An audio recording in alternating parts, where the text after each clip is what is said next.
All right, this one will be short and sweet. This is a 2010 Honda Odyssey. Over the weekend, the driver's door stopped working properly for me. Basically what happens is if the door is unlocked and you try and open it, you get the indication that it basically won't work. It also does as if it were locked, but I already unlocked it. You'll also see here an odd behavior where it kind of tries to relock itself. And I'm almost certain that's because it thinks that the fuel door is open. And there's a switch on the fuel door that tells the vehicle that the fuel door is open, and therefore it shouldn't open the driver's door, because the driver's door could basically break off the fuel nozzle and cause a fire or something like that.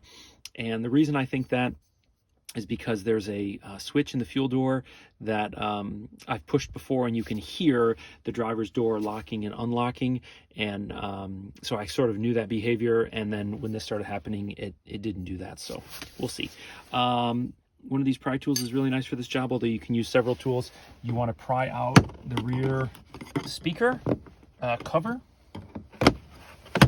here in the third row. Inside there, you'll find the speaker itself. 8mm or Phillips. We'll get that out of there.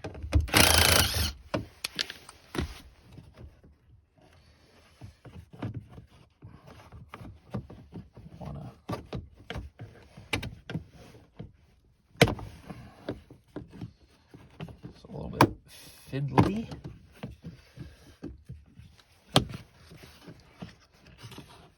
There's a connector on the back.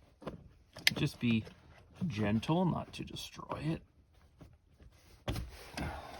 You squeeze from the outside on that one. Wow, those are really light duty.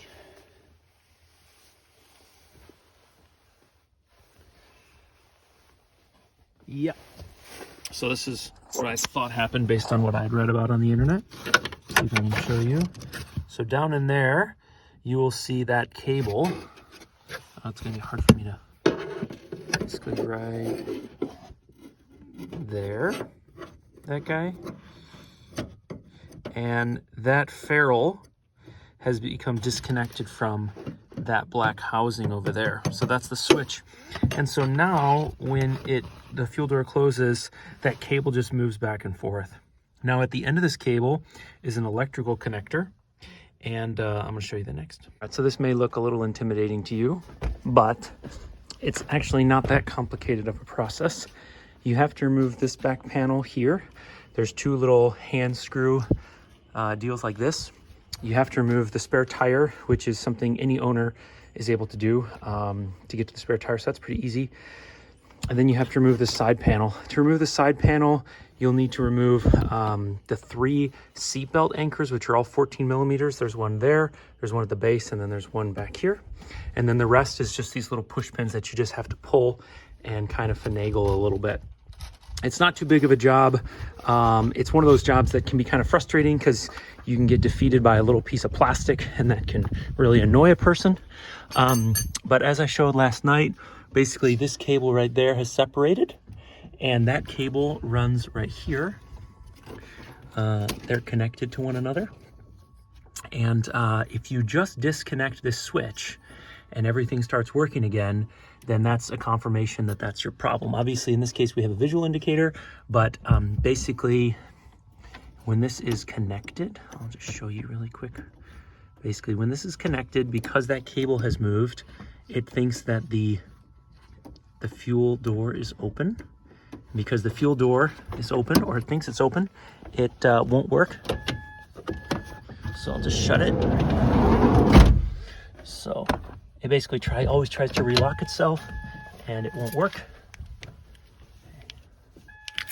Okay, and then if you just disconnect this sensor and you bring it to open circuit, you'll notice that it just unlocked, and then now it works fine. So if you want, you can leave that permanently disconnected. The risk, if you leave it disconnected, is that you could destroy your fuel door. So if this is popped open, this will run into it. This does have pinch protection on it, so if you had a fuel nozzle in there, the force from the door would not be enough to break off the fuel nozzle and cause gasoline to go everywhere. because any resistance that you put on this door is detected and it's sent back. But it's up to you whether you want to replace that part or whether you want to just disconnect it and override the safety feature. You know, some features are put on cars to keep you safe. Some features are put on cars to keep the manufacturer safe from your stupidity. And only you can decide how much safeguarding you want and need in your vehicle. There are features that are standard nowadays that would be unthinkable to not put on a car, but 50 years ago they didn't even exist, and human beings continue to live and survive and thrive. So everyone has to make that decision on their own, is my assessment. But disconnecting that sensor will quote unquote solve your problem, or at least it'll bring back functionality to the door. And if you want to replace this piece, I think it's about $50 from the dealer. It runs from there through, and in my case, I'm not gonna replace it, but you do what you think's best. All right, hope that helps somebody. Take care.